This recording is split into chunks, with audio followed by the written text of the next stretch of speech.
I haven't heard anything.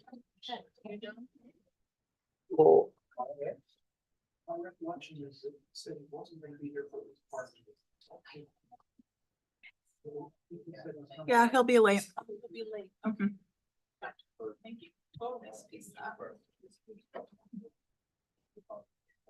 Okay, got it.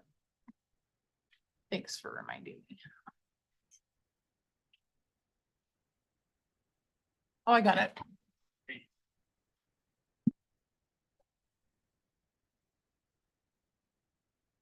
All right, folks. It is 11:30. We're gonna go ahead and kick off our pre-commission agenda.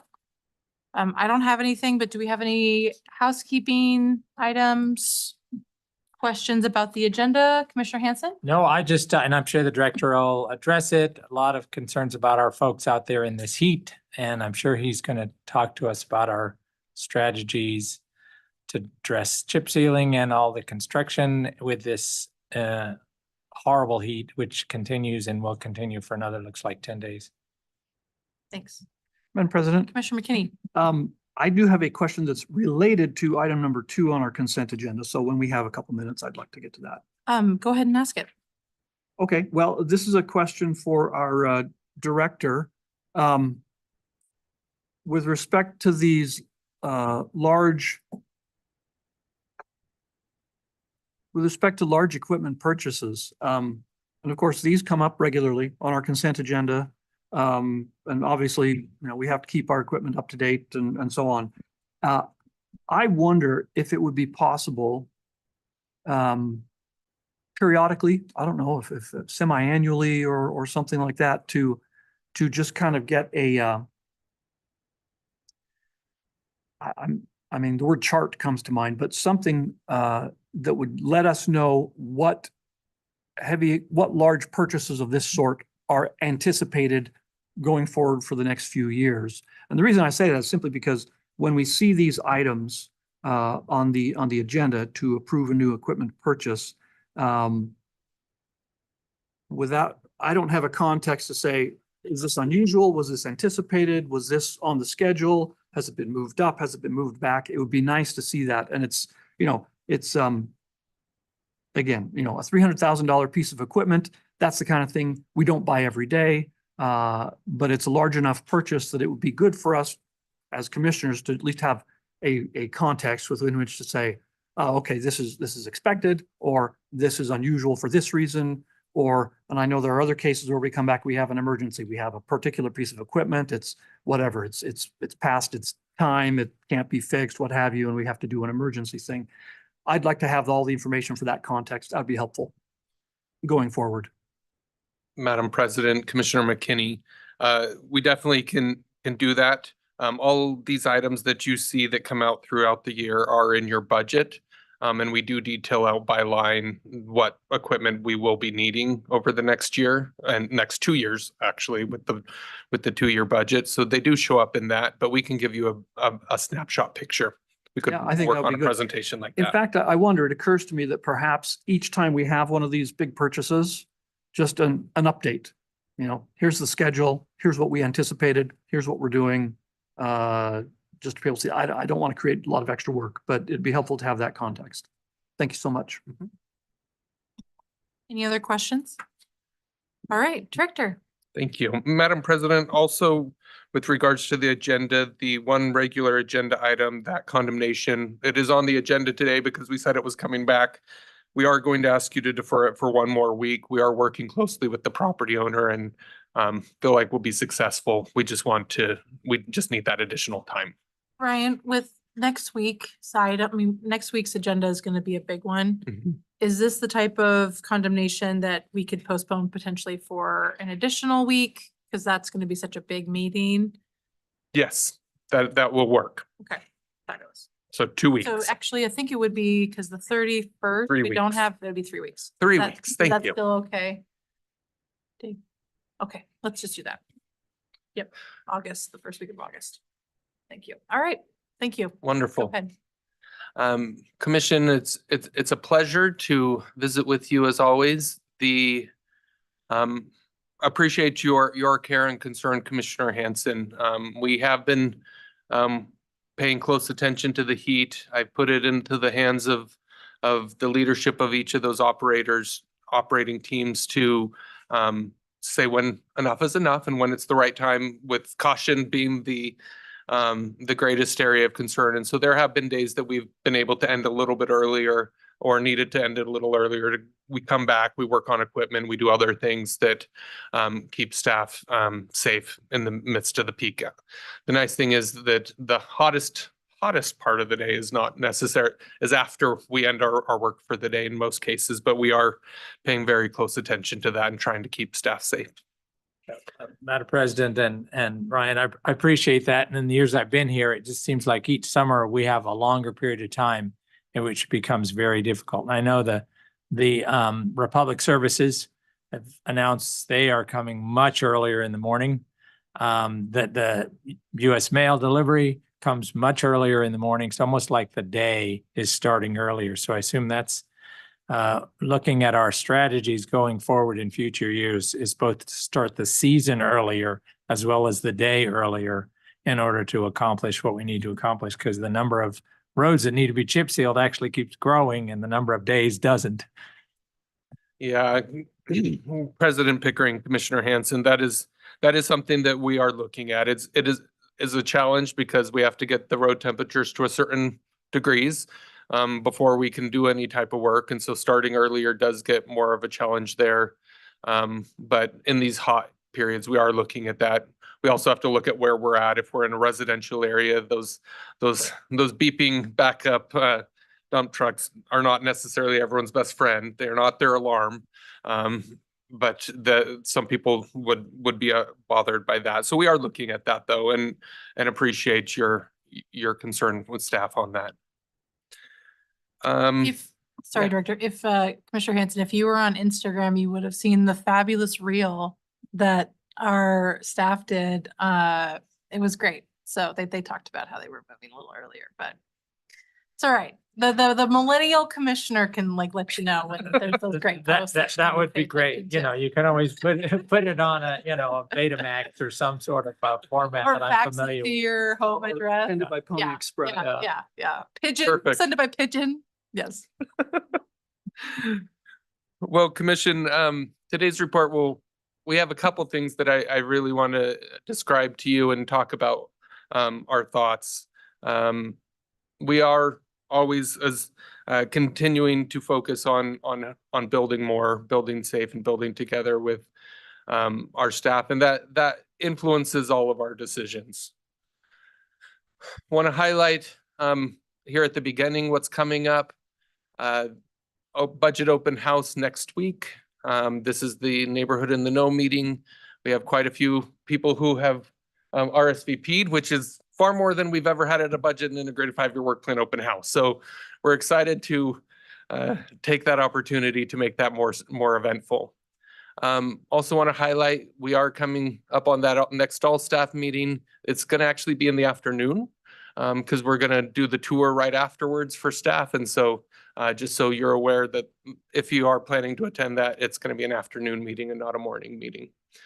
And then again, National Night Out is coming up on the 6th in case you wanted to be involved in that. I know we've received some requests that we passed on to you all, those that have come in. Director, Yes. could I just Commissioner add that the Bicycle Advisory Committee has an event on Saturday. They've moved it up to 9 o'clock and a bike ride around the Central Bench. So Wonderful. I would hope the commissioners will look at that. And I found these meetings on either walking or biking have been very productive. They generate some really good discussions. So that's this Saturday at 9 o'clock, meeting at the depot. Wonderful. Thank you. So wanted to give a status update on this discussion from last week. Again, this is the Idaho Department of Parks and Rec. They are doing work at Eagle Island. We mentioned last week that we were looking to partner with them on some flagging on Linder at Hatchery. Thank you.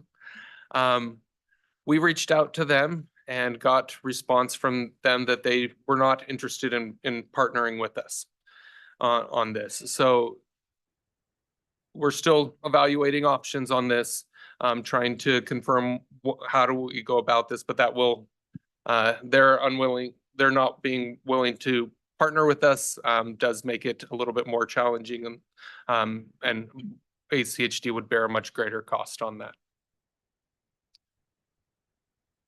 Madam President? Yes. Commissioner McKinney. Oh, sorry. Director, just for my sake, I think this is something, there's a significant enough safety issue here that if we can't get help from the transportation department, I think we ought to seriously consider just doing it ourselves, because this is the kind of situation where, you know, it's not just a nuisance for residents, but it really can lead to some dangerous situations. I think we ought to, I'm in favor of going forward with it regardless.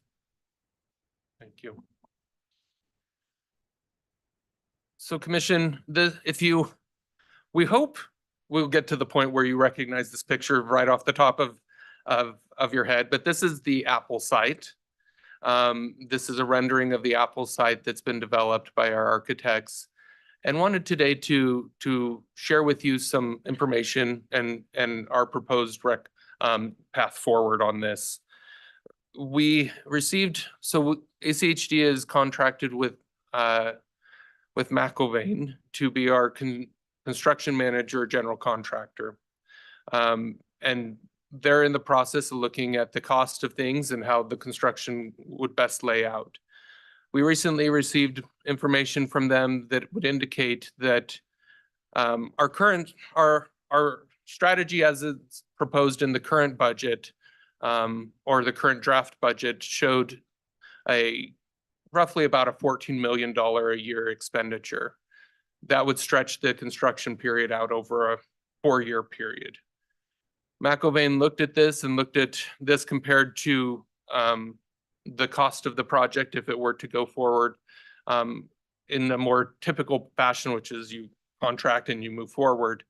And their estimate is it would cost roughly about $12 million more to go the pathway that we had originally recommended of keeping the budget down.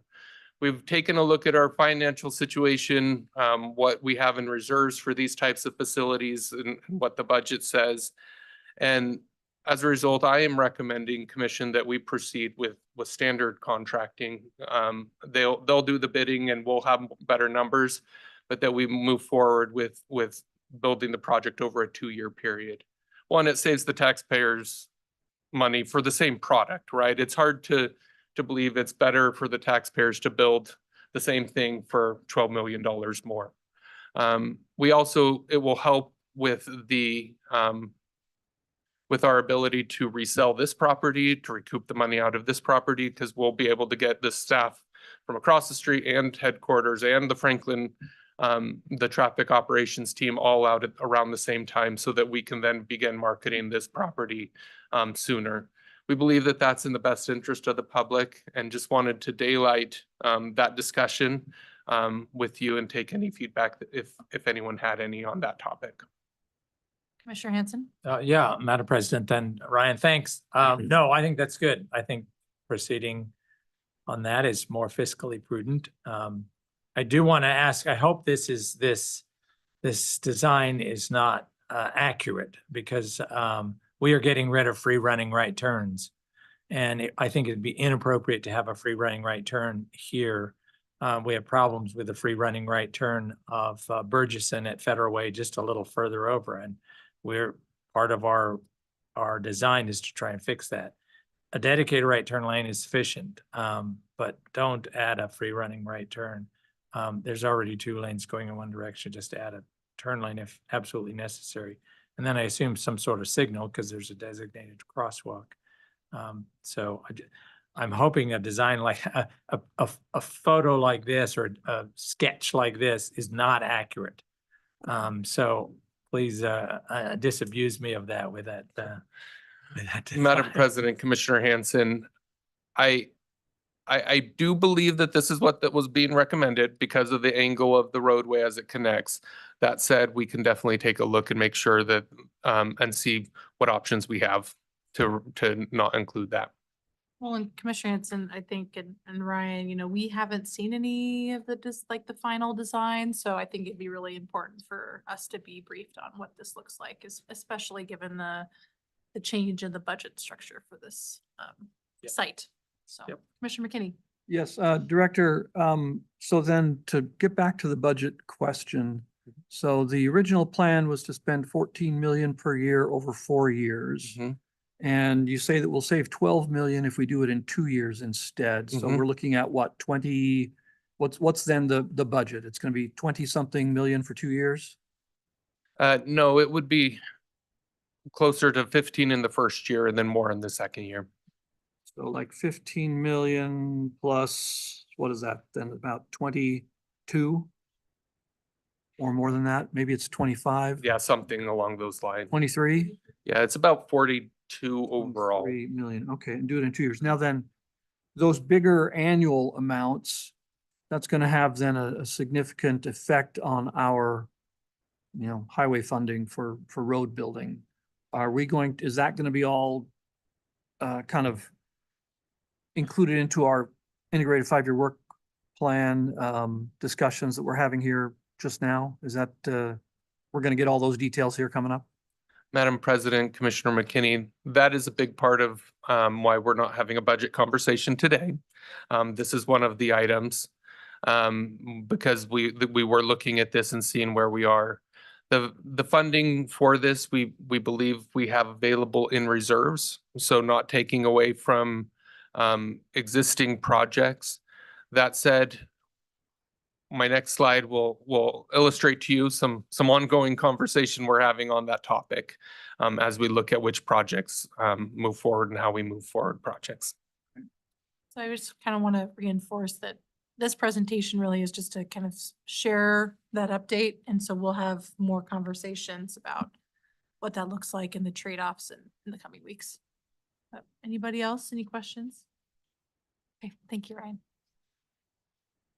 So as we just discussed, the budget is not the work session we had originally scheduled for today. We've postponed until next week for the budget. And this is part of the discussion.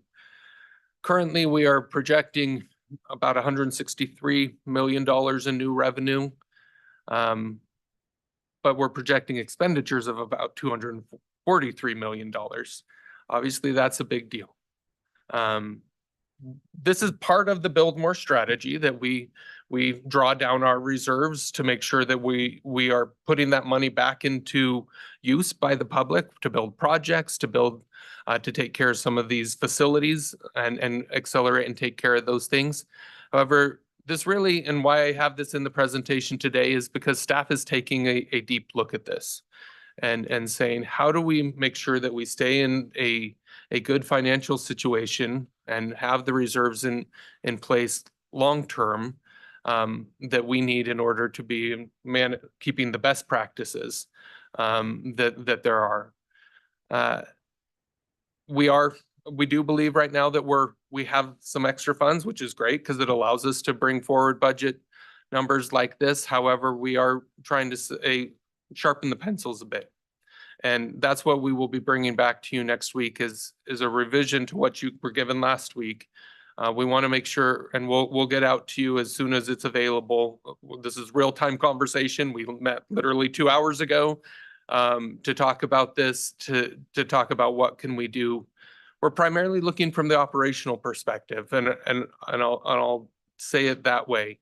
We believe that building more projects and believe in that strategy, and we believe that projects should move forward the best as quickly as we possibly can. But we are looking internally at our operations and saying, what can we maybe give? We recognize that there's a lot that the commission is supporting with regards to these facilities. Those are a big deal, and they will have an impact for generations here at ACHD. And they're a big investment, but we also recognize that there's some need to be fiscally prudent in that conversation. And so that's what we're working on, Commission, and what we'll bring back to you next week. But I wanted to really put this out there. As lovely as it would be to continue to spend at that level, we're over the next few years, we're going to have to dial things back unless there's new revenue that comes in. Good question, Commissioner Madam Hudson. President and Director Head. Thanks. I appreciate that. If there's as soon as a printed copy is available, let us know and we can swing by and pick it up. This is a bit much to print off at home, but I appreciate that. And both the revenue and the expenditure numbers will change from what you gave us last week. Okay, Correct. thanks. So just as a look ahead at our personnel budget and as it relates to the discussion that we are having, wanted to make sure that we are fully transparent on where some of the numbers are from a staffing perspective. One of the big things that we saw this year is a pretty significant increase from a medical premium discussion. Originally, that number came in close to 12%. We've worked with our the insurance companies working on trying to bring that number down and have been able to find a way to get it down to that 10%. But that's about $1 million increase in premiums. Some of that we have a typical formula with what we share with staff versus what we share with what ACHD takes on. We are recommending that we follow that formula with this 1 million. It results to, on average, about a $12 increase per paycheck for staff. We know that that's any increase for some of our staff is pretty significant, and so we're carefully looking at that. But that's where our medical insurance is looking for this year. So we know that's a big ask. The next, staff has been completing a salary survey and looking at our salary scale and how things fit. We try to accommodate, ultimately keep staff at a competitive salary that is reasonable. But we also look at we want to stay on the market, helps staff overall, but it also helps with recruiting. In this case, the salary scale adjustment is recommending a 4% change to the scale. That equates to about $250,000. We are recommending that be implemented. Taking care of staff is one of the top priorities that we have. The next is a cost of living increase. Historically, the commission has been very generous with this as we've dealt with significant inflation over the last number of years. Right now, we're sitting between 3 and 3.5% from an inflation perspective, and that obviously affects our staff. Originally, and what you had in your initial budget was a 3.5%, and looking at this and looking at kind of where our situation is, we are recommending a 3% at this time. That's a $950,000 increase, but believe that that's the right a good place to move forward from a staff perspective. We have standard incentive programs that we include just helping staff with those recruitment bonuses and other types of things to really make sure that we have the best staff in place. Now, in the initial budget, we were recommending an additional 5 to 6 FTEs. At this point in time, I'm going to pull back on that and pull those out of the draft budget. We believe right now we need to pause as we are looking at making sure we have over this next few years as we're building out these facilities. We need to be prudent in what we bring on. That said, we're looking at our current FTEs, the openings, and we will look and see if we believe those are valuable positions, what's the most valuable thing that we fill at this point in time. So we're going to try and use some flexibility within what the commission's already approved from an FTE perspective and see what positions we fill each time there's an opening.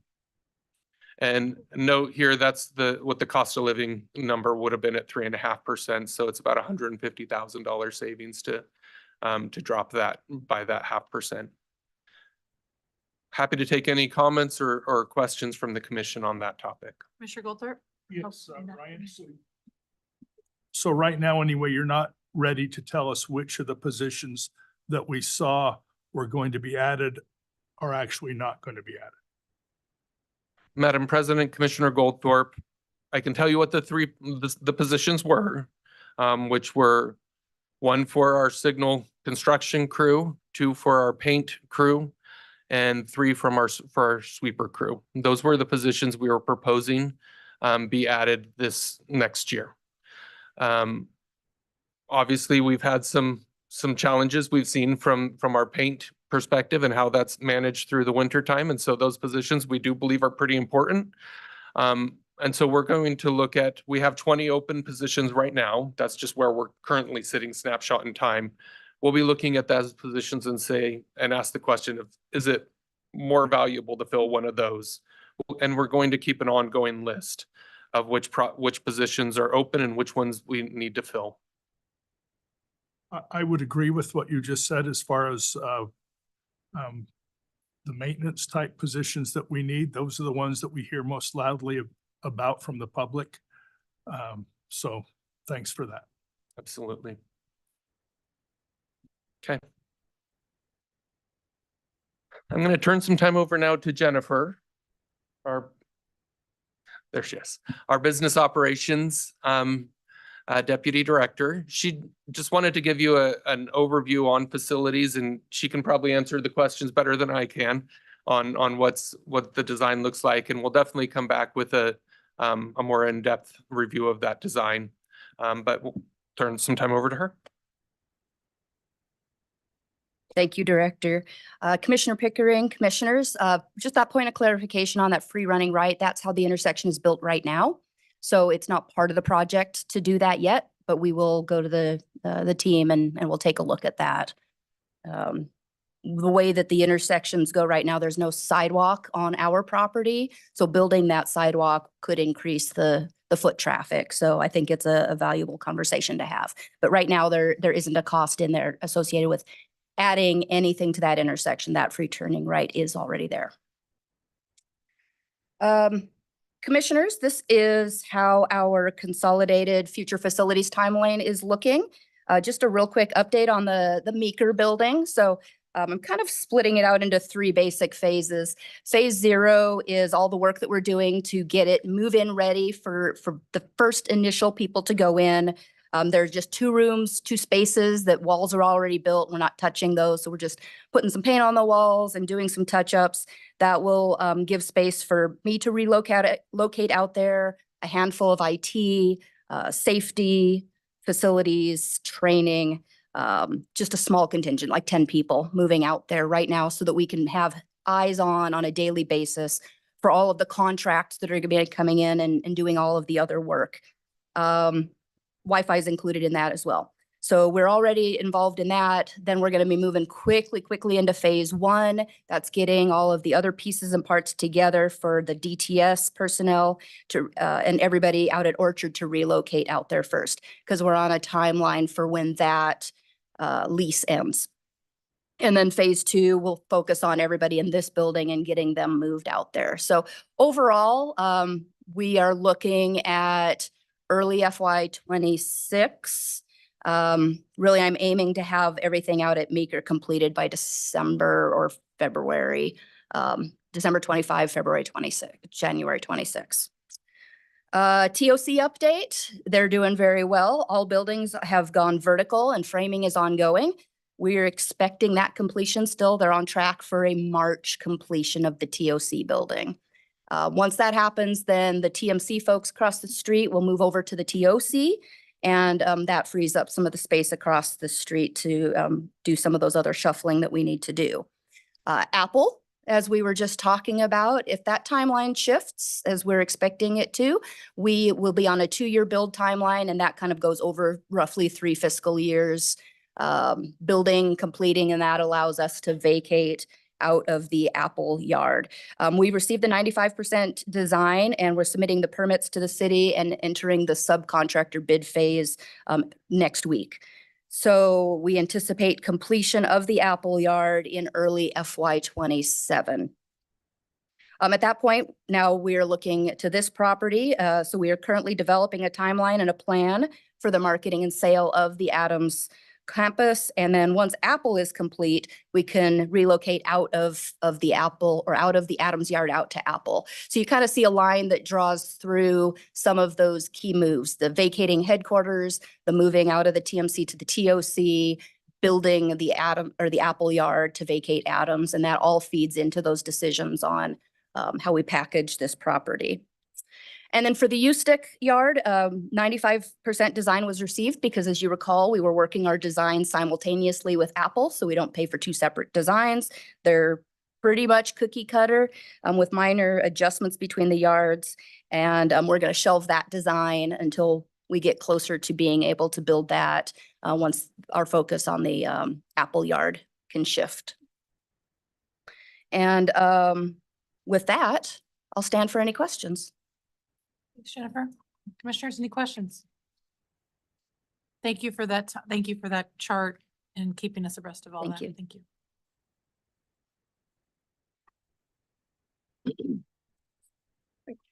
I didn't have anything else, Commission, but happy to take any questions or direction. Well, we're right on time, so I guess I'll just move us right into our regular meeting. So it's now 12 o'clock. I'm going to go ahead and call the meeting to order. Welcome everyone joining us in person and online. Please stand for the Pledge of Allegiance.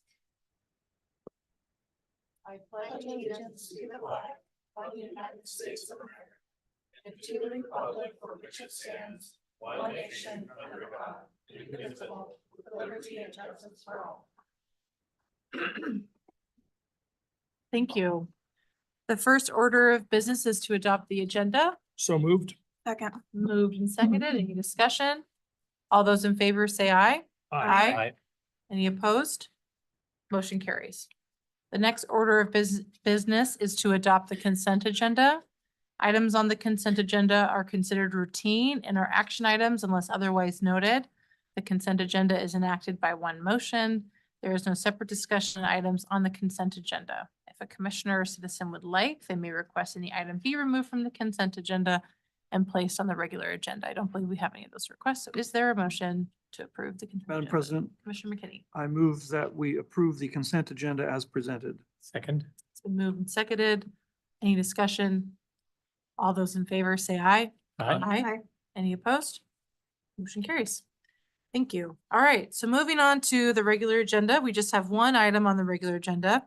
And that's the authorization and order of condemnation for Ustick and Black Cat intersection ECG project 32-2024 Kerwin Parcel 7.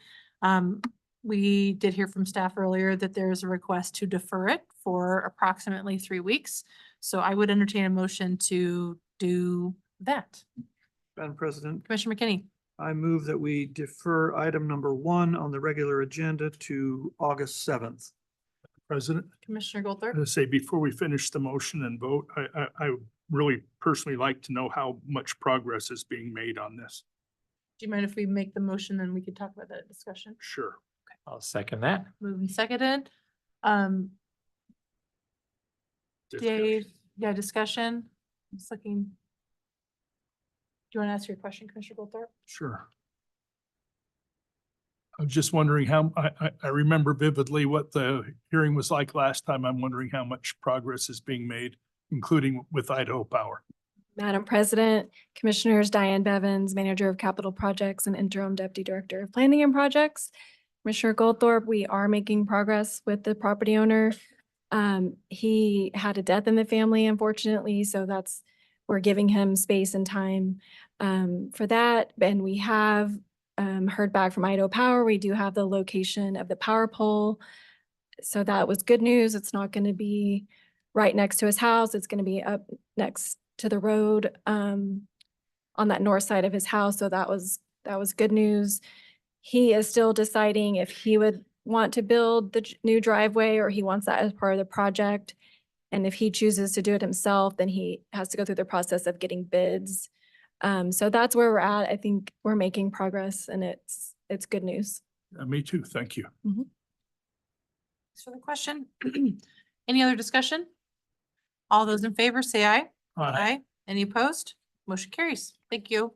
All right, moving on to discussion items, public communications. Is there anyone that would like to address the commission at this time? No one online? All right, well, with that, the meeting is adjourned. We'll roll over into our post-commission agenda. We've got two items, the first being impact fee capital improvement plan update in service areas. This is a continuation of our last work session. And I've got Edinson, but welcome. Not Edinson today. No. Good afternoon, commissioners. My name is Megan Anderson. I'm the Impact Fee Administrator here at ACHD, and I'm the co-manager of the Impact Fee and Capital Improvement Plan update, along with Edinson Batista, who's our ACHD Senior Transportation Planner. Today's presentation by Sonia Delyden and Mark Heisinger of Kittleson Associates will be part 2 of our in-depth Impact Fee Service Area work session as part of this 2025 CIP update.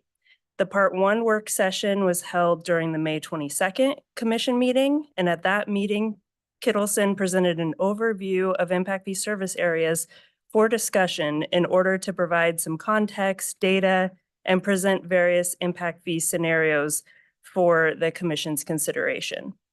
Kittleson received the Commission's input and feedback during that presentation, and based on that feedback, potential service area alternatives were identified for further evaluation. Today, Kittleson's presentation will focus on that evaluation and comparison of each of those potential service area alternatives that were identified during that May 22nd Commission meeting. And with that, I will invite Sonia and Mark to lead us in today's presentation.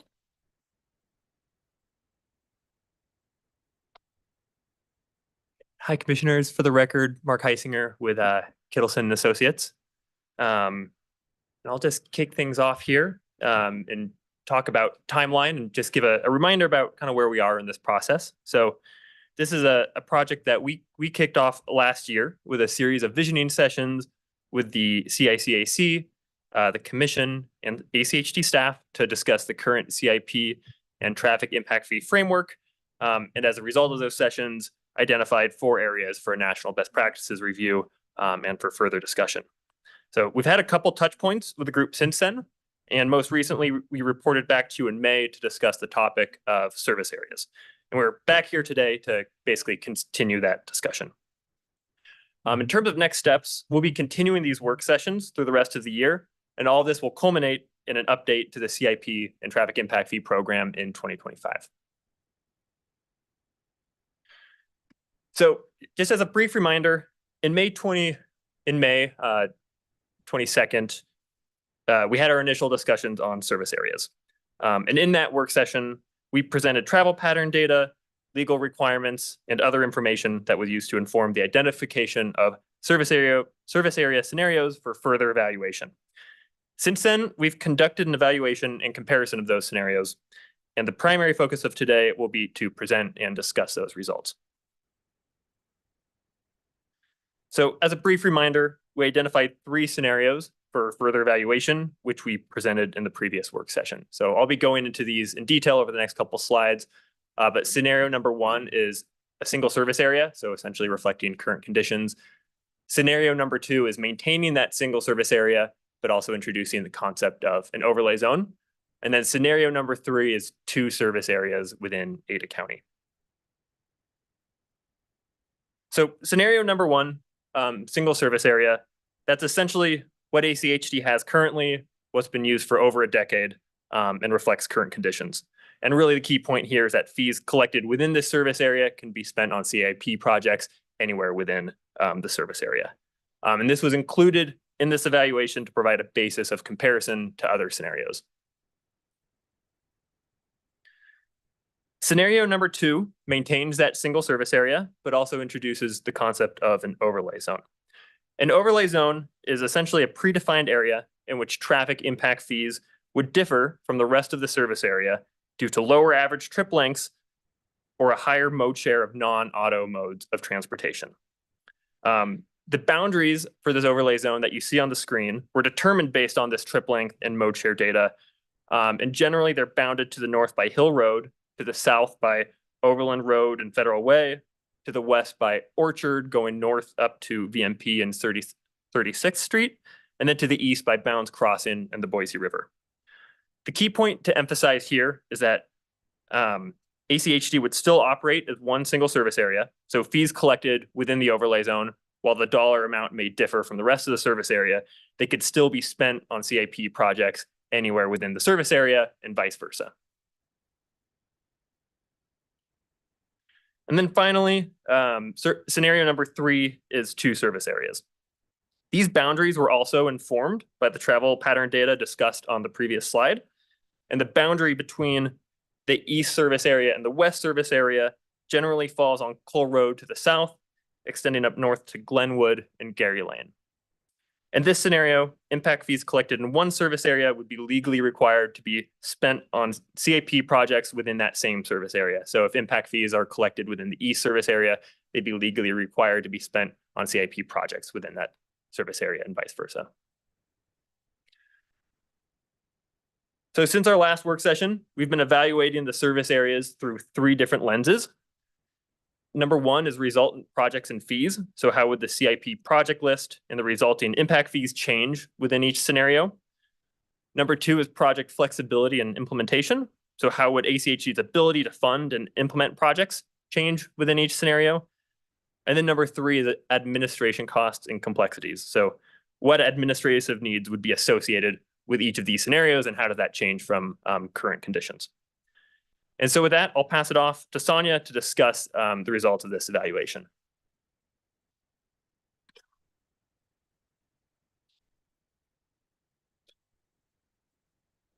All right, President Pickering, commissioners, thank you so much. Again, for the record, Sonia Delyden with Kittleson and Associates. So I will walk through those 3 evaluation criteria that Mark just outlined. I do want to start with a clear disclaimer that for this evaluation and comparison exercise, we used the current information, projects, project costs, and fees in your 2022 CIP. So these are not the resultant project costs or fees that would be part of the upcoming 2025 update. So these are not the fees we're proposing at this time. But they do provide, real project information, current fee information. And so they are a nice comparative tool between the 3 scenarios that we're looking at. In terms of this chart, this talks about how projects would change under the 3 scenarios.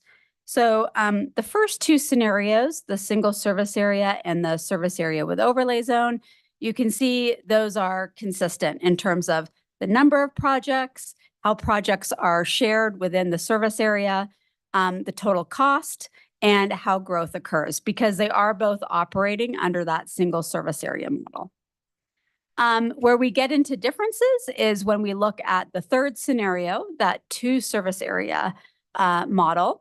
And you can see here how projects, project costs, and growth compare within the 2 different service areas in that scenario. I think what I'll draw your attention to here on this graph is that in the West scenario, we have approximately 85% of the projects and the project costs. But the West service area does have only 76% of the household growth and 56% of the employment growth within the county. Comparatively, in the East service area in that model, we have about 15% of the projects and the project costs, yet that service area would have approximately 24% of the growth in households and 44% of the employment growth. So I wanted to highlight there is that imbalance there for you to be aware of. How that shakes out in terms of translating into resultant traffic impact fees, that's presented on this slide. In the single service area scenario, that would be your sort of current conditions where any development, regardless of where it is in the county, would pay a consistent fee depending on its land use type. In the single service area plus overlay zone scenario, they're countywide outside of the overlay zone. We do see a slight increase in fees, approximately 4%. But inside the overlay zone, we have a 26% reduction in fees. And that's really tied directly to the reduced trip lengths and the reduced auto mode share that we see from travel patterns within that overlay zone. Moving on to the 2 service area scenario, in the west, traffic impact fees would increase by approximately 11%. In the east service area, we would see a very significant decrease in traffic impact fees, approximately 56%. And that 56% reduction, while it's a reflection of the projects that are in that service area, it's also a reflection of that imbalance I just showed on the previous slide, where you have a lower percent of the project costs needing to or being spread across a higher level of growth. So the overall fees per development would decrease. Okay, this slide has a lot of numbers on it. I apologize, but if you're interested on what those percent changes look like for an actual impact fee for a particular land use, that's what this slide presents. So, for example, for single family home, under the single service area model that you currently have, your impact fee is $3,493 per home. And then you can see if you continue across that line, how that number would change in the other scenarios. So again, there'd be that slight increase countywide up to $3,629 in the single service area plus overlay zone. But then that decrease down to approximately $2,600 within the overlay zone. Moving on to the 2 service area model for that land use. In the west, again, you would see an increase, an increase more than what was in the previous scenario with the overlay zone. And then that significant 56% decrease in the east service area under that scenario. Commissioner Goldthorpe. Yeah, Sonia, I'm sure you've thought about this at least a little bit. How do you think this would impact the public's perception of growth paying for itself or not?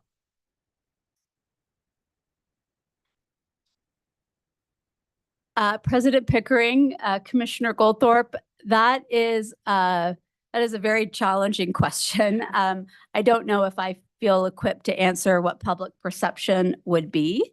I think maybe what is better to inform the commission is maybe what's coming up on the subsequent slides, where it gets into how this would impact your flexibility and ability to implement projects.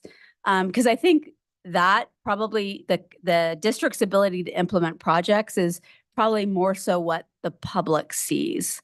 So I know that's not a direct answer to your question, and I apologize, but I don't know if I can answer what public perception might be, sir. I understand that, and I probably phrased it wrong anyway.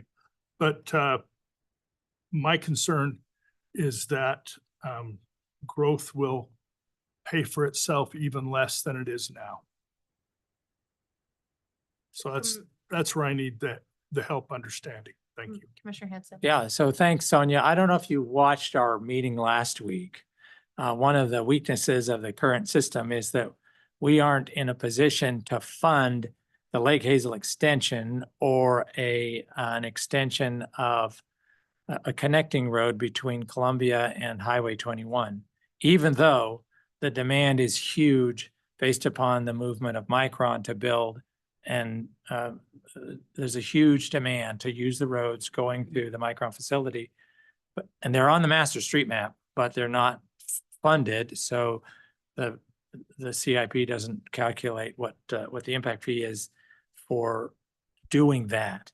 Commissioner Hanson. If we were to do, has the analysis been done, is if there would open up projects that wouldn't otherwise be funded currently, because just saying, well, in the east zone, there'll be a decrease of so much percentage. But if projects were added, it actually might be an increase I think it said 11% increase on the west zone, 56% decrease on the east zone. It might actually be the same or more increase on the east zone, but would give us the flexibility to respond to the growth that the people are demanding. Have you done any of that analysis? Because that is like the big, huge thing that's been presented to us is this huge impact, probably more than any other investment in my lifetime in this valley. And yet we aren't in a position because of the way we're structuring our impact fees in our CIP in order to fund two critical pieces of that. President Pickering, Commissioner Hanson, excellent question. I think that question relates very closely to service area, but it also relates to the legal requirements about what projects can be impact fee eligible versus what is not impact fee eligible. As you all are very well aware, impact fee eligible projects have to be driven by growth. They cannot be rehabilitation or maintenance to existing facilities or projects that are necessitated by existing deficiencies. So that's one consideration. I think I'll also just add to that for your question that anything that you do with your service area model and how that relates that implements less flexibility, I think just makes that challenge, that question more challenging, and your ability to implement projects like that more challenging. But Justin may want to. Thanks. Yeah, and Yeah, I- these roads don't exist, so they would be new. So I just want to clarify though, like Commissioner Hanson, we talked about it last week that it is in fact funded. So, but I think for Yep. the sake of just hypothetical, I think that example could fit, but Justin, did you have something to share? Yeah, President Pickering, members of the commission, Commissioner Hanson, I do just want to clarify that as it relates to the calculations and the numbers that you're reviewing today, the projects, as Sonia mentioned, that are currently in our adopted 2022 CIP were used to create these calculations. The connection adjacent to Micron and the Lake Hazel extension are both included in the calculations because they're both included as funded projects within our currently adopted CIP. Now, they're not in our integrated 5-year work plan, and we haven't began work on those projects or entered into any developer cooperatives on those projects, but they are there when it comes to this analysis. And I just thought that was important since we were talking about those specific projects. Exactly. Thank you. It's a little Yeah. misleading to say Madam- that they aren't funded. Yeah, Madam President, actually, then I must have been mistaken because last week I heard of the 3 projects that one was funded, although its route has not now, and that's the extension to Technology Way. But the other 2, while they're on the map, are not funded because they're just lines on the map. That's what I was told. Now I'm being told that all 3 are funded, including the Lake Hazel extension, which is huge, goes all the way from Cole to the Eisenman exchange. That is funded in the calculation of what the impact fee is. Madam President, Commissioner Hanson, yeah, just to be as crystal clear as I can, and I did look at this after the meeting last week. The Orchard extension and the connection to Orchard, essentially from where it terminates today at Gowan Road, is in our CIP as a funded project. The Lake Hazel extension, which is essentially where it curves now, Lake Hazel will extend and go out all the way to Eisenman. That is included in our CIP as a funded construction project. And the connection at Micron was added through an amendment in 2022 in response to all the things that were going on related to Micron. So that's also included in our capital improvements plan. So those are included when we're doing the impact fee calculation. Yes, those projects are included. And one of the main reasons we do that, even though those roads don't exist today, that if we were to enter into a developer cooperative, the only way we could do that and have the ability to provide an impact fee credit to the developer for building that road in advance of when we can get to it, if it's included in our CIP. If it's not included, we can't enter into a cooperative and give them an impact fee credit for a project that does not exist as a funded project in our CIP. Thanks, Justin. Madam All right, President? I don't want to get us off track. Commissioner McKinney, is it a brief question? Well, it's related to this discussion because I think there's a misunderstanding that I think we ought to clarify and Okay, just really quick. I don't want to get off track, but Sure. go for it. And I think impact fees are not calculated based upon what is funded and approved. The impact fee calculation is based on a different set of numbers. Am I correct?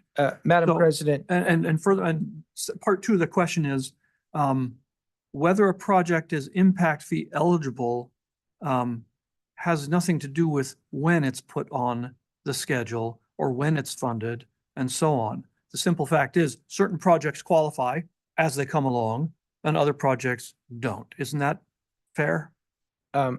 Madam President, Commissioner McKinney, and I mean, the best way I can respond, I think, is that when we're doing the calculation and we're adopting a CIP and we're coming up with the calculation for the impact fee, there's multiple variables that go into that calculation. One of the main variables is project cost. So we have to develop a list of projects and a list of costs to then calculate the impact fee. So the projects that are included on that list are explicitly identified in the CIP on a map and in a table, and it explains kind of the details associated with that. So that's how the project cost is a part of our impact fee calculation as we go through. There's a lot of variables that go into it, but that is one of them. And yes, every 4 years we update the CIP and that list can change. Things can be added, things can be removed. And so that kind of is why we do the 4-year update or 5-year update, is to take a snapshot in time, project out those 20 years of the upcoming projects that will qualify within that 20-year period. Okay, but just to be clear, whether a project is on that list today doesn't impact whether or not it will be impact fee eligible when it comes along. Yes, Madam President, Commissioner McKinney, yes, there are likely projects that are not within our current CIP that would be impact fee eligible in the future when we update the CIP, and then they would become eligible. So yeah, it's kind of a rolling list of projects. Thank you. Sonia, can you continue? Yes. Thank you. Thank you for those clarifications.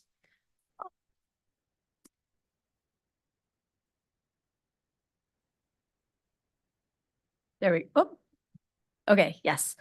So moving on to how the various scenarios compare related to project implementation. I think for context, the slide is helpful because it shows by location in Ada County where development has occurred that has paid your impact fee revenue over the past 10 years and where by location that has come from. So you can see here the largest contributor by far is Meridian, and then Boise is behind there at 24%. So how does that play in and compare across the various scenarios? So again, the scenario 1 and 2, the two scenarios that are based on a single service area, they would roll up all of your impact fee revenue into one bucket under one service area. And as such, they have similar results in terms of how long it would take to fund certain amounts of impact fee eligible projects, or how many impact fee eligible projects you could implement each year. So under both those scenarios, it would take approximately 2 years to fund $40 million of impact fee revenue. And under both those scenarios, you could implement approximately 5 intersection projects a year, assuming $4 million per project. And you could institute approximately 2 miles of roadway widening a year. And this is strictly based on impact fee revenue, doesn't include any of your other revenue. Where we start to see differences is in the 2 service area model. So in this model, the impact fee revenue would be broken out between the 2 service areas. And you could see the west service area would approximately have 3 times the revenue that the east service area would have. And you can also see how many years it would take to fund that same $40 million bucket of revenue and how many projects could be implemented each year, which are definitely different between the 2 service areas in that scenario. An important highlight on this slide is to remind you of the legal requirements in the Impact Fee Act in terms of how long ACHD could hold impact fee revenue before spending it. And that requirement is 8 years. So after 8 years, if that impact fee revenue is not spent, it would need to be refunded. And so you could see, when we're going back to your question about those large projects that maybe exist around the east area, that would require significant funds. We see in that east service area that we're approaching and exceeding that timeframe in terms of how long it would take to generate those funds before they would have to be reimbursed. Sonia, can you clarify, why is the $40 million mark in this as that threshold there? There was nothing magical about that specific number. It was a chunk of money that we felt was a good representation of some of these larger roadway construction projects that we know are in your current 2025 CIP. You could also see too, it represents approximately 4 miles of roadway widening, which are common CIP projects that you have in there. So it was just meant to represent a reasonable volume of impact fee revenue that the district would have flexibility to spend. Thank you for that, because I think looking at the two service area buckets, especially on the east side, I think looking at the last few projects that that are big projects in that service, that would fall within that service area, Boise is not requiring a $40 million project like the western part of our county is. So I feel like that, even though if it would be outside of the timeline, we're not spending that type of money on those types of projects in the eastern part of that service area. So, and roadway widening isn't as big of a need, especially in that part of the county as it is in the western part. So I feel like that 40 million isn't necessarily as applicable to the eastern service area for that reason. So. Thank you. Commissioner Goldthorpe. I was gonna say, depending on the adoption of that sort of an impact fee area change, it might well be though. Like, what do you mean? Well, we had a presentation a while back of the massive amount of improvements that were told were necessary over in the Barber Park area, for instance. The extension that the 2 extensions we talked about, those are huge. And the Micron technology way substitute is huge. Yeah, I think so. Commissioner Goldthorpe, those are fair points. I'm just thinking of historically, like what we've been spending on those projects that the city has been requesting. I think that is an outlier, although you're right, those would be very expensive, but I think that's an exception to kind of the rule. Sonia, go ahead. Great discussion. So let's move on to administration complexity. Each of these scenarios have their unique considerations under administration complexity. With both the single service area and then the single service area plus overlay zone, both of those scenarios provide the district and the commission maximum flexibility to determine where and how to spend your impact fee revenue across the county.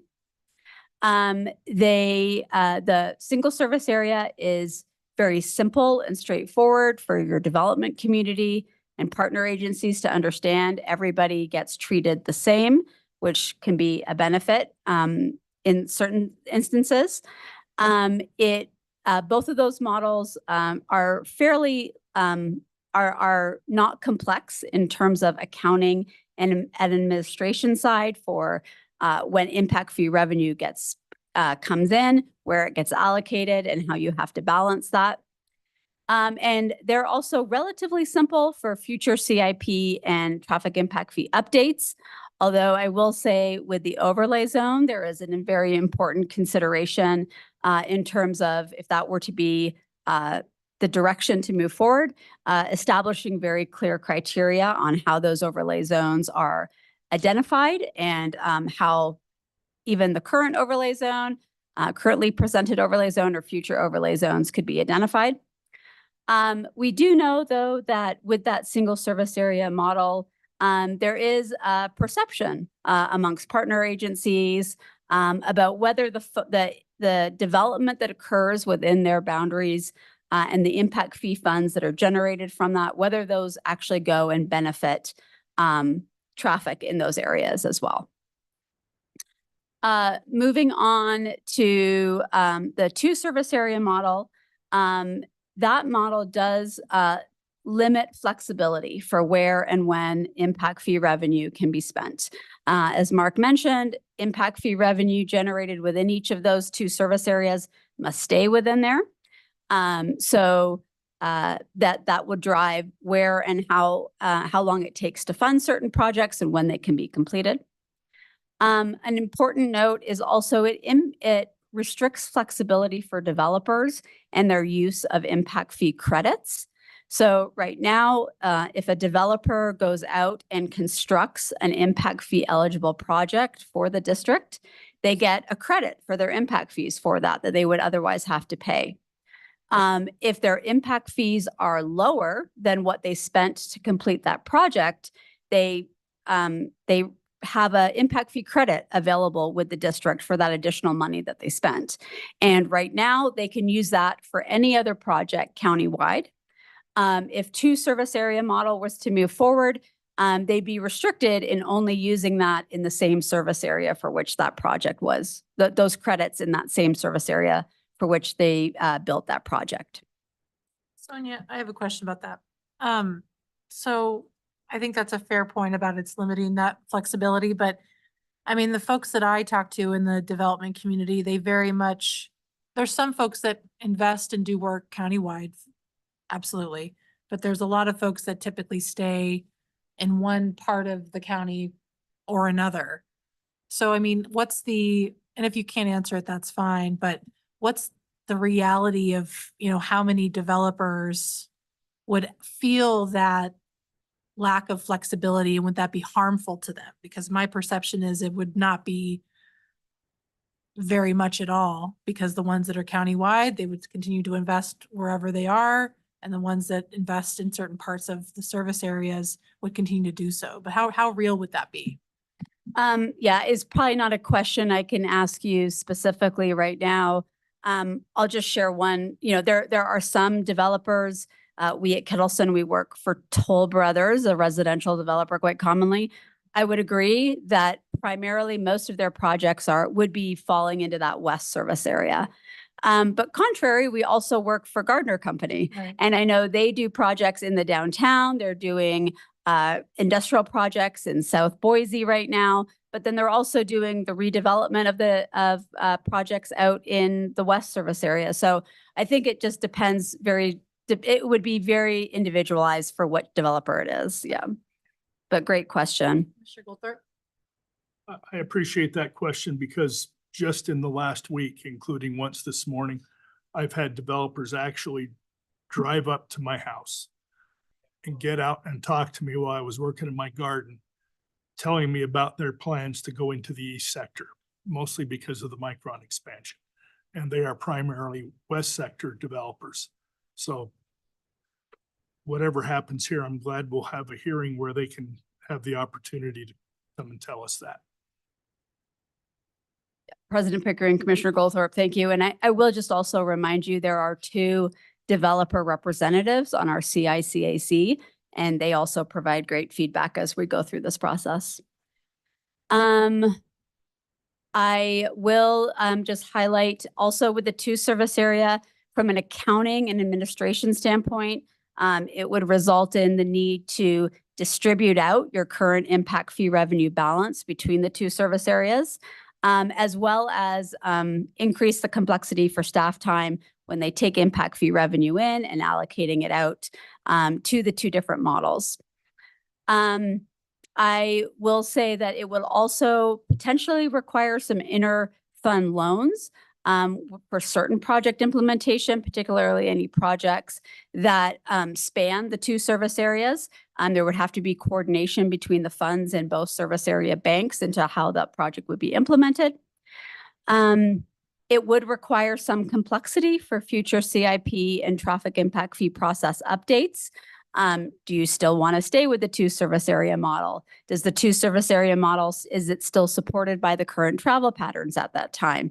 So that would have to be investigated. However, on the positive side related to this model, we do know that it would provide justification and increased perception that if I'm a developer in the Boise area and I'm paying my traffic impact fees, I know those impact fees are going to be spent closer to where my development is, vice versa in Star or Eagle or Meridian as well. So with that, sorry about this. I take too long on each slide and then there we go. I'll put up this summary. I think this is a nice sort of overview point to really get in how do all of these scenarios compare.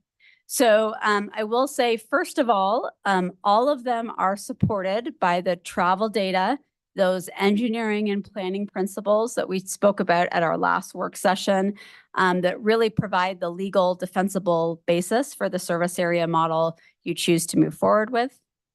How do each of them impact flexibility in terms of project implementation? The first two that are based on a single service area model definitely provide the district and the commission the highest level of flexibility. The two service area scenario introduces less flexibility as projects and fees are constrained within the individual service area. The single service area model is definitely the least complex from an administrative standpoint. Some additional complexity is introduced with the overlay zone, needing to define that, probably respond to some questions about that. And then the two service area model does introduce significantly more complexity with its administration. How do they change the resulting traffic impact fees? In the single service area, everyone would be treated the same. In the service area, single service area plus overlay zone, countywide, there would be that minor increase of approximately 4%, but then a significant decrease within the overlay zone. In the two service area model, again, we would see that increase in the west service area and then a even more significant decrease in the east service area. And then just some additional summary considerations for you to think about. With the single service area plus overlay zone, we would definitely want to establish those criteria for how future overlay zones as part of additional updates are established. And then with the two service area model, again, as I highlighted on the previous slide, we do have that increased perception amongst our partner agencies that the funds that the development in their communities would pay would stay closer to their communities. So with that, I can hit on the timeline again. We're hoping today that we receive your input on service area in terms of, is there any more information the commission needs to see on this particular topic before moving forward? We'd be happy to address that if that's the case. But then we also will be coming back to you. If you can remember, this is just one of 4 areas that we were looking into for best practices. So later on this summer and this fall, we anticipate coming back to you with those additional topics for your information and consideration. Before we move into, I think what everybody's waiting for, updating the actual projects and costs as part of the 2025 CIP. So with that, we welcome your questions and input and direction on it if anything more from this topic is needed. Thanks, Sonia. Commissioner Hanson? Yes. I think there's still a lot more we need. First, that when we started generally saying, let's look what 2 service areas, I think it was somewhat arbitrary to just say, well, Cole Road's the dividing line. I think that was erroneous. I think we really needed to have a dividing line between the jurisdictions on the east and the west. Cloverdale, or the border between the city of Boise and Eagle, Meridian, and Kuna, would have been a much more accurate description, because Boise is taking a very different approach to development with its zoning code, and the perceptions within Boise are significant. And of course, I represent that area. So I can't move forward by just sort of arbitrarily using Cole as saying an accurate description of east and west. I think an accurate description of east and west in Ada County would be Cloverdale, or even more so, the border between the city of Boise and the jurisdictions of the west. The other is, President Pickering, may I just respond Yeah. to that point? Because I do just want to clarify for the commission and everybody watching, that boundary, I would not describe that boundary as arbitrary. That boundary was specifically drawn based on the travel pattern data. So I agree with you. It's not based on jurisdictional zoning, but there was a reason for drawing Okay, that. So sorry. to interrupt. then I would say it needs to be drawn based upon the jurisdictional boundaries, rather than just the travel. Because I recognize there'll be a lot of people between Cloverdale and Cole who travel east. And so that they would be captured in that travel, that they don't work in that zone area, yet they're in the same general purpose city government. And so I think it's totally appropriate that they be part of that. I think those numbers will change significantly and be a more accurate representation of what's east and west. The second is that just picking one overlay zone, I think, was inappropriate. I think we really need a couple of overlay zones. And I would say downtown Meridian needs an overlay zone because it's very different than the rest of Meridian. And so to make it look like, I think it gives this false impression that the overlay zone is only important to the densest city at this point. I think we need to have overlay zones in 2 service areas and an overlay zone in downtown Meridian and maybe one or 2 others.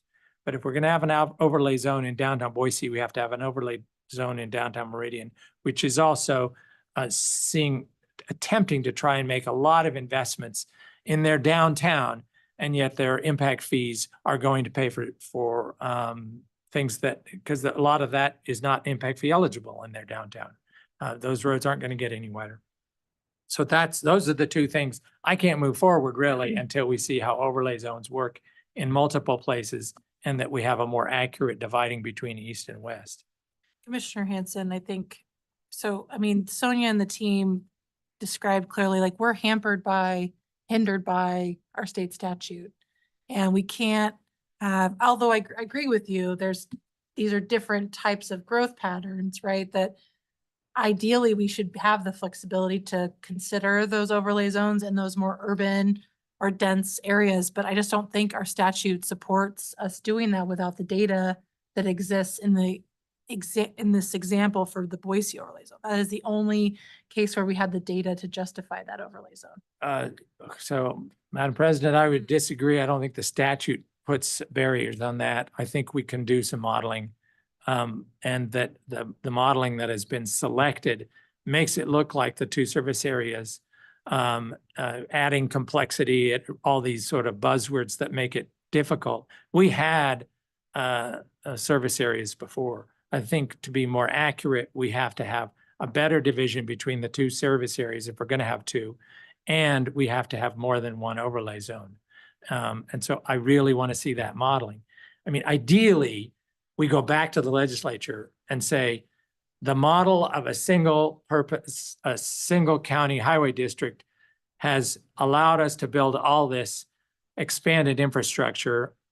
Would you make a 2-county highway district so that the growth in Ada County can help pay for the roads in Canyon County?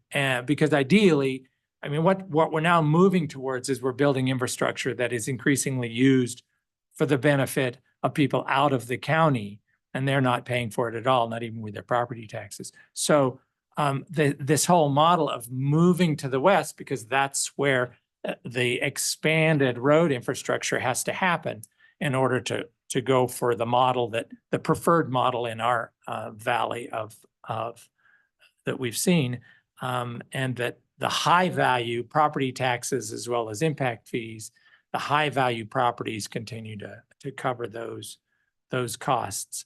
So, but like I say, I don't think the statute prohibits us. If we want to go change the statute, it should be something much, much broader. But the statute, I don't think prohibits us from modeling an overlay zone, more than 1 overlay zone. And I know the statute doesn't prohibit us from having a more accurate division between the east and west. And that's what I want to see. Otherwise, I think the way in which it's been conveyed suggests that service areas are inappropriate in a countywide district. Commissioner Goldthorpe? Yeah, I think we ought to go ahead and move right ahead with this. I don't have any speech to give about that, but I would also like a courtesy, and that is that I might have, and perhaps the other commissioners would like it, a copy of the last presentation you made as well as this one. Yes, great point. Thank you, Commissioner Goldthorpe. Because Commissioner- then as I get questions, I can go see Edinson and the rest of the team instead of, waiting and forgetting. Commissioner McKinney, did you have something? Yes, thank you, Sonia, and everyone for the presentation. I have several thoughts on this. Number one, complexity equals cost. Anything you take and make it more complex, it costs more money. And part of the cost here, we're spending a lot of money, and I don't know exactly what we're spending to have Kittleson do this analysis, but I'm not sure that it has been money well spent. Not because, not any fault of theirs. I don't think it was needed. We've done this before. We've been there, done that. We had multiple service areas in the past. It didn't work. And the analysis here shows why. In the end, we could analyze this. Commissioner Hanson wants us to analyze it in several different ways. We could analyze it 100 different ways. We could analyze till the cows come home and come up with 50 different models and 50 different ways to do it. None of them would solve all the problems because there is no one way to chop it up that's clearly better than all the others. In the end, the simplest way, in my mind, is the way to go forward. Because there's one issue here that I don't think we've discussed, one issue that hasn't really been brought out in this analysis, which is a cost-benefit analysis. The only benefit that I see that's being identified for dividing up the county, the only benefit is one of perception. That's the only thing I can see that's been identified here. And I don't see that spending the extra money for administration, and the additional costs and inflexibility of these other options justify a possible change in perception that some people might have. And that's apparently the only identified benefit. And for that reason, it makes me highly skeptical that this entire exercise is even justified. And so, anyway, that's my 2 cents. And I think, because in the end, it would tie our hands more. It would give us less flexibility. It would cost more to administer, and it would maybe improve certain perceptions a little bit. That doesn't strike me as justifying this whole exercise. Commissioner Gold, anything you'd like to add? Yeah, thanks. Thanks to Commissioner Goldthorpe for asking for this presentation and the previous one. I was going to do that as well. I think I would really like to look over that information again. And to Commissioner McKinney's point about a cost benefit analysis, I do feel like, and I'm not really gonna probably articulate this very well, but I think that there is some question just in how the proposed potential changes would translate in terms of that. So yeah, and I don't know exactly what details to ask for at this moment, but I do feel like that's that there's some missing details there as well. All right, thank you. Thanks, Sonia. Thank you so much, Thanks, Commission. Thank you. All right, so that's it for the first, that's all right. I think we'll wait and see it when you guys are all meeting. All right, we just have an executive session and then we're gonna be back next week for an evening PM meeting. Thanks, bye.